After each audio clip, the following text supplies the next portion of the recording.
皆さんこんにちは、腰痛マンです。本日は日産の2代目デイズ X マイナーチェンジ直前モデルのご紹介です。以前ハイウェイスター X をご紹介しましたが、そのノーマル版となります。外観が違うだけではなく、ハイブリッドがこちらはなかったり、後席シートの厚みが 15mm 増したりしています。そのあたりの違いを意識しながら見ていきましょう。フロントマスクです。初代に比べて随分気難しい顔になりました。ハイウェイスターに比べると困ったおじさんの顔に見えてしまいますが、この後の2023年のマイナーチェンジでかなりイケメンになります。一方、斜め前から見るとなかなか良いフロントマスクに見えます。このアングルだとまたイメージが変わりますね。サイドです。サイドのラインやアーチ状のフェンダーなどは変わりませんが、窓が6ライトから普通の4枚窓となったり、フローティングルーフデザインになったりとデザイン変更された点が多いです。タイヤは14インチです。X はノーマルグレードですが、専用のアルミホイールがついて精悍です。リアです。スタンダードだった初代と比べて SF マシンっぽいテールランプになりました。なんとも有機的で、メンダコかクトゥルフ神話に出てきそうな表情です。伸びやかなラインの初代よりも平面的なデザインとなりましたが、他社と差別化されたスタイリッシュなデザインはしっかり維持されています。ボンネットです。ベーシックグレードですが、きっちりインシュレーターがついています。エンジンは BR06 で、なかなかコンパクトにエンジンルームに収まっています。CVT はジャトコ製の CVT-S で、副変速機がついていた CVT-7 の後継機種です。バルクヘッドには防音材がついていません。パワートレインの音がどうなのかが気になりますね。下を見るとエンジンの下にマツダ CX-30 や日産 X トレイルで見た不織布っぽいカバーがついています。最近ぼちぼち見るこの素材は吸音性が高いんでしょうか。フロントサスはストラットです。スタビライザーがついていて山坂道に自信が持てます。リアサスはトーションビーム式です。ダンパーやスプリングの取り付け方は初代とほぼ同じように見えます。物も同じなのか気になるところですが、そこまで分かりませんでした。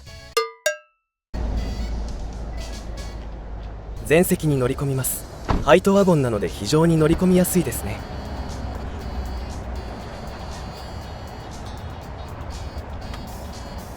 フロントシートはブラウンとアイボリーのアクセントが良いですね。シートの表皮はライ麦パンのようになっていて、汚れが目立ちにくくてこれも良い配慮です。シートのホールド感はないですが、肉厚で疲れにくいクッションです。シートリフターは座面のみの上下で、ここは500年遅れています。視界はボンネットの端が膨らんでいるので車幅感覚はつかみやすいです。またダッシュボードが前に傾斜しているのも閉塞感がなく非常に良いですね。チルトステアリングがついています。調整幅は普通です。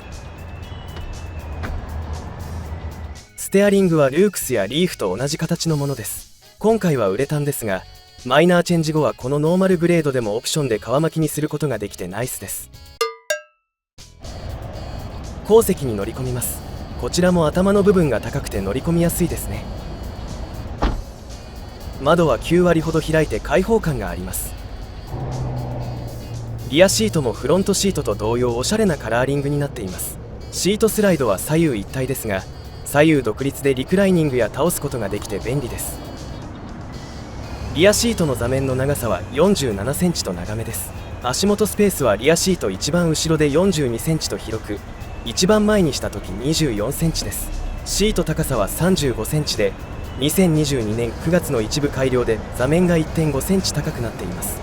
他のハイトワゴンとほぼ同じ高さになったことで、膝が上がってちゃんとシートとして座れるようになりました。リアフロアは 2WD も 4WD もフラットなので、左右移動は非常にしやすいです。桜と同じプラットフォームなので、床下にシャフトを通す余裕があるようです。リアシートが高くなってより完成度が高まりました。欲を言うとあと2センチ高いともっと良かったですが、インパネはアイボリーとブラック、そしてファブリックのザラッとした色合いのバランスが非常に良いです。この辺り、内装の日産という感じが出ています。ただ助手席前のインパネの模様なんですけれども、トヨタルーミー同様のフェイクステッチです。あちらより精巧にできていて複雑です。フロントドアはアームレストの横がファブリック、他はハードプラですが上品な質感です。ドアポケットには横にスマホが入り、下にはドリンクホルダーと大きめのドアポケットがついています。両端のエアコンルーバーは丸型で使いやすいです。X 以上だとシルバーリングがついています。下のドリンクホルダーは長めのペットボトルを置いても風が当たらないようになっていてよくできています。さらに2023年9月のマイナーチェンジでフラップが追加されました。ステアリング横のボタン数は最近の車としては控えめですが、これはメーターから調整ができるようになったためだと思います。またステアリング下には2エアバッグがない代わりにポケットがついています。メーターは初代に似た白と青基調で見やすく、タコメーターがついていて良いです。中央のカラー液晶は見やすく、いろいろ調整可能です。こちらハイブリッド車ではないのですが、充電制御システムはついており、蓄電状況を確認することができます。でこちら現在地ボタンのないナビがついてるやんと思いきや、ディスプレイオーディオでした。スマホから USB を挿すと Android オートが使えます。スマホで地図を見たり音楽を聴く人はこちらで十分だと思います。安定性は桜のスマホ対応ナビより高めで、ブラックアウトしたり操作不能になったりする回数は少なめでした。 USB ポートは連動ナビがついていなくても充電用として使用可能です。隣のトレイにスマホを置いて充電できます。エアコンはタッチパネルです。初代より占有面積が少なくなっていて良いです。また風量を0からマックスまでダイレクトに調整できたり、人のマークを押すことで風向きを調整できたり、タッチならではの良さが盛り込まれています。ただしトレイのものを取るときに手のひらで上のスイッチを触ってしまう時があるのが困りものです。エアコン下には引き出し式のトレイとドリンクホルダーがあります。この辺りは2代目 N ボックスを参考にしていそうです。さらに下には大きなポケットやアクセサリーソケット、固定式のコンビニフックがあり、スーパーハイトワゴン並みの収納がついています。助手席前にはペットボトルが絶妙に入らないですが、ボックスティッシュはちょうど入る引き出しと小さめのグローブボックスがあります。助手席側のドアにはドアポケットの代わりに収納がついています。ここに車検証や説明書を入れるとグローブボックスをフル活用できます。助手席下にはトレイがあって至れり尽くせりです。ルークスとほぼ同等の収納力があります。アームレストはクッション厚めで非常に肘の掛け心地が良いです。天井周りはこんな感じです。後席のドアトリムは全てハードプラであっさり味です。ドリンクホルダーはアームレストについていて取りやすい位置で良いです。後席のドアポケットもスマホが横置きで置けるようになっていて、令和最新版となっています。助手席シートバッグにはポケットがついています。ハイウェイスター G ターボになるとシート下にもポケットがつくようになります。荷室です。リアシートを一番後ろにした状態だと買い物カゴがバックドアに当たって閉まりません。リアシートを前にリクライニングさせて直角に立てる必要があります。この時の荷室の奥行きは37センチで、シートを一番前にスライドさせると55センチとなります。奥行きを40センチほどにすると買い物カゴが横に置けるようになります。幅は85センチと平均的です。高さは測定し忘れました。こちら 2WD だと荷室下のスペースが大きく、高さ25センチの買い物カゴがほぼすっぽり収まりました。恐るべし。肩口のノブを引っ張ることでシートのリクライニングと倒すことができて便利です。シートを倒すと奥行き110センチ、斜めの長さ139センチのスペースができます。フルフラットにならず段差は多少できますが、そこまで問題ではないです。リアシートは軽く戻せて、肩口のノブで各種の操作ができてよく考えられています。リアシートの下に手を入れてスライドさせるタイプだと腰にくるので、腰痛持ちには助かります。シート起こしも荷室からできると最高ですが、スモール、ロービーム、ハイビーム、ハザード、スモール、ブレーキ、ハザード、バックランプ。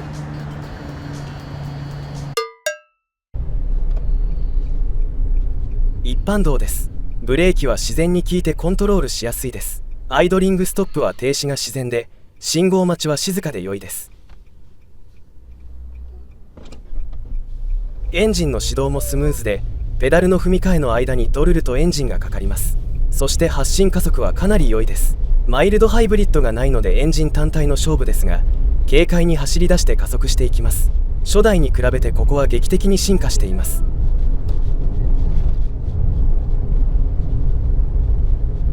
ロードノイズはコンパクトや軽自動車の中ではかなり静かです。K13 マーチの S グレードより高いだけあり、遮音対策されていますね。乗り心地もマイルドで良いです。サスペンションはルークスと基本同じものだと思うのですが、車重が840キロでルークスより150キロほど軽く、車高が15センチほど低いため、足を固く締めてなくちょうど良い塩梅です。NA ですが上り坂も軽く踏むだけでぐいぐい登ってくれます。やはり軽さは正義。磁気型はデイズもルークスも軽量化に期待したいです。狭い道です。前席のところでも述べましたが、ボンネットの端の膨らみと前に傾斜しているダッシュボードのため見切りは非常に良いです。ちなみに視界よく作られていて初代より運転しやすいですね。最近ハマっている山坂道にまたやってきました。まず上りです。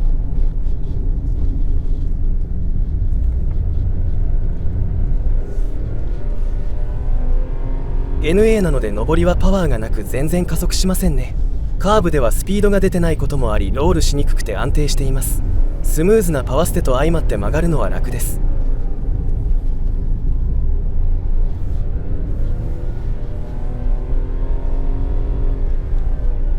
エンジン音は途中までスポーティーですが、4000回転より上になるとブベーという感じになります。ここはロングストロークのエンジンなのでしょうがないですね。下りです。段差に乗った時はドッスンと音がしますが、ショックがドライバーに直接来ず良い足しています。カーブでも足がしっかり踏ん張ってくれて不安感はありません。背の高さから来るカーブのぐらつき感も少なく、このように雨が降っていて濡れている山坂道でも安心して走ることのできる車になっています。高速道路にやってきました。恒例の60キロから120キロのタイムを計測します。はい。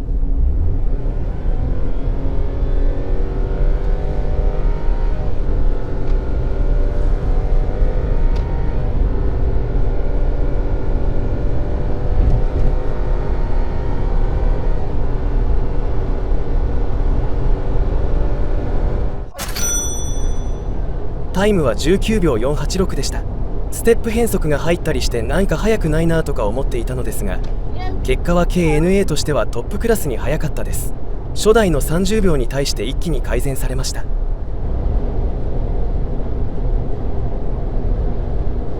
120キロ時はまあまあ走りやすいです。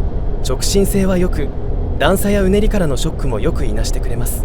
車線変更時はリアのベルトラインが斜めになっていますが、それまでの直線部分が長いので視界は良いです。ただ風が横からバーンと当たってボディがフラットする時があるのと、パワー的に120キロの維持が難しいです。100キロ時です。この速度だと無理なく走れます。上り勾配ですが100キロ維持が余裕です。この時のエンジン回転数は3000回転くらいで、パワートレインからのノイズは少なめです。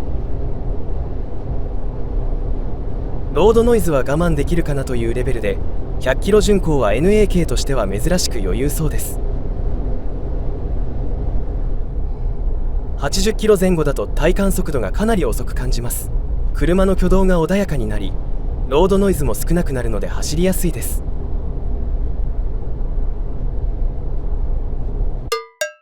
117キロ走って燃費は約20キロリッターでした。初代の 3B20 と同じ圧縮比12のエンジンですが、ロングストロークのため下からトルクが出てきてエンジン回さずに済んで燃費が良いとナイスな結果でした。初代の理想をこの2代目でやっと実現した感じです。さて2代目デイズ X の5段階評価ですが、評価は4、良質です。エンジン、CVT ともに癖がなく、NA でも軽快に走ってくれて、ボディやサスペンションもしっかりしていてオールラウンドに使えます。また2022年9月の一部改良でリアシート座面が普通の厚みとなり、2023年9月のマイナーチェンジでノーマルでも LED ライトや本革巻きステアリングが付けられるようになり、個人的に刺さる車となりました。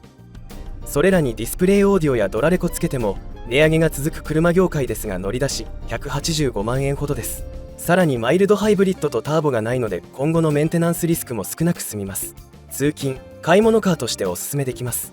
中古を狙っている方は2022年9月以降のリアシート改良型を買いましょう。ということで今回も最後までご視聴いただきありがとうございました。面白かったらチャンネル登録、コメントいただけると嬉しいです。